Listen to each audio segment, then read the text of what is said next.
Hello guys, welcome back to my new blog. आज चाहिँ यहाँ पप्पु यादव दाइको चाहिँ गाजल हामी हेर्न गइरहेका छौँ गाइज। गाजल लागेका मान्छे हेर्ने हो गाइज। गाजल लागेका मान्छे देखाइदिन्छु ल गाइज तपाईँलाई। हेलो गाडी के भन्छ नि यहाँबाट बेसारवाला गयो रोकेन यसलाई भन्न त पूर्णेन्दुलाई आफ्नो साथीलाई कल गर्नको लागि।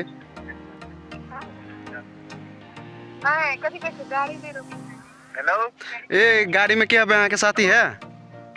हाँ एक फोन करी तो एक रोक ली तो कल ने गाड़ी रोकल की बेसार के फास्ट फोन करो तो हाँ लू करू न क्यों ना जाता था से आदमी। देख सकते हो आज हामी बेसार बोक्ने वाला छौँ। फेरि बेसार आइसक्यो यो सिन्धुपाल्चोकमा। यो अब बेसार चाहिँ देख्न सक्छौँ। बेसार बोक्ने वाला छौँ। के छ भन्नु? ठीक छ। यत्रो छ गाइज बेसार देख्न सक्छौँ। यत्रो ओहो कुरा छोडिदिनु। अब यो बेसार बोक्ने चाहिँ हामी 3 जना मात्र छौँ। एकजना उहाँदाई हुनुहुन्छ, एकजना चाहिँ म छु। अनि त्यसपछि अब यो बेसार चाहिँ सबै कति बोरा भने चाहिँ कति 78 वटा बोरा छन्। हामी खन्नेर रोप्ने 3 जना गाइज। या दाई चाहिँ नाम्लो साम्लो त्यो गरेर कसरी बोक्छौँ र कति टाइममा बोक्छौँ अब त्यो सबै तपाईँहरूले चाहिँ हेर्न सक्नुहुन्छ। भिडियो स्किप नगरिकन हेरिदिनु होला। यो अब चाहिँ हामी लगातार बोक्छौँ गाइज। अब चाहिँ फेरि म बोक्न गइरहेको छु। यही हो गोर्लियो कट्टा चाहिँ यही हो गाइज। उठाउनै सकिँदैन, यति गरुङको छ गाइज यार। अब यो गाह्रो छ, हम्बी छ मलाई कसरी बोक्ने भनेर। बोकिरहेका छौँ हामीले मिथलेश दाई। ल गाइज म त उठेँ होइन। सो अब म चाहिँ उठेँ। अब चाहिँ यत्रो बोरा बोकेर चाहिँ गइरहेको छु। देख्न सक्नुहुन्छ तपाईँहरू बोरा बोकेर। अब यस्तै हो गाइज। अब कहिले कसो बोरा सोरा बोक्नुपर्छ। यही हो ओजिटी गर्ने भनेर आएको गाइज। अब ओजिटीमा यो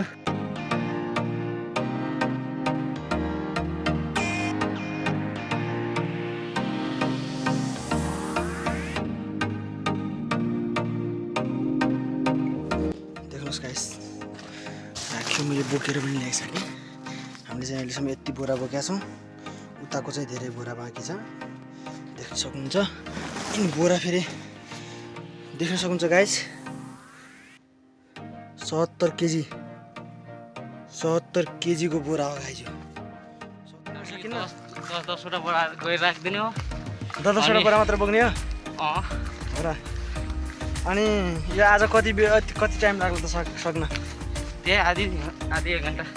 आधी 1 घन्टामा जम्मा होइन त्यो 10 वटा। 10 वटा मात्र यो सबै पुरै बोक्ने है। देख सकते हो गाइस हमारा पप्पू दाई आ गई। यो भिडियो अघि नै पनि छ दाई गाजल लागेको भिडियो छ गाइस। सबसे फर्स्टमा देख्न सक्नुहुन्छ वहीँ दाई हुनुहुन्छ। ल आज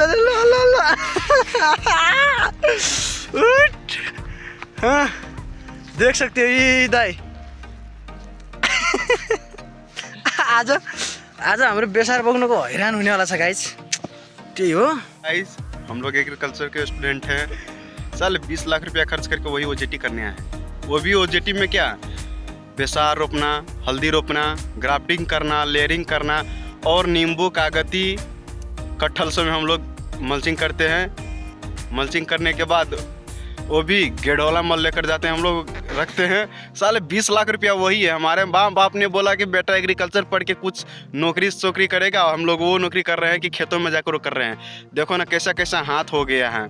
साले काला होकर गोरा होकर काला हो गया हम लोग। ये साले भूसड़ी वाले सबसे ज़्यादा काला हो गया कि इतना गोरा था काला हो गया। वो भी सबसे ज़्यादा काला हो गया। हम तो काला है ही है। हम अपने वाले नहीं बात बोलेंगे भैया।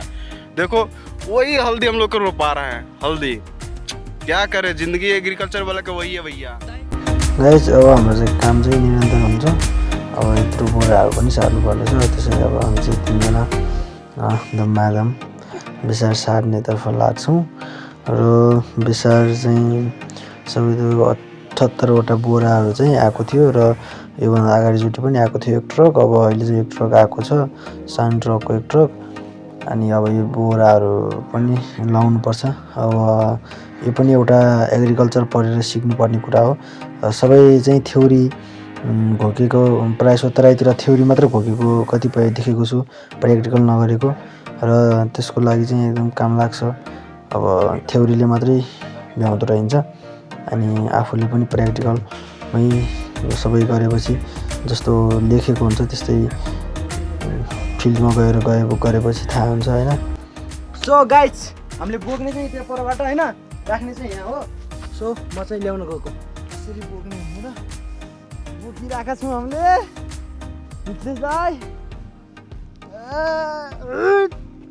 ल गाइज म त उठेँ होइन।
सो त्यही हो गाइज, सबै पुरा भिडियोहरू चाहिँ अब सबै बोकेको चाहिँ कति टाइममा चाहिँ सबै बोकिसकेको भिडियोहरू चाहिँ ल्याउन पाइएन।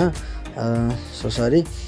र मेरो भ्लग हेरेर अहिलेसम्म साथ दिनुभयो सबैलाई चाहिँ धन्यवाद। र मेरो भ्लगलाई चाहिँ लाइक, कमेन्ट, सेयर, सब्सक्राइब गरिदिनु होला। हस्, धन्यवाद गाइज, बाई बाई।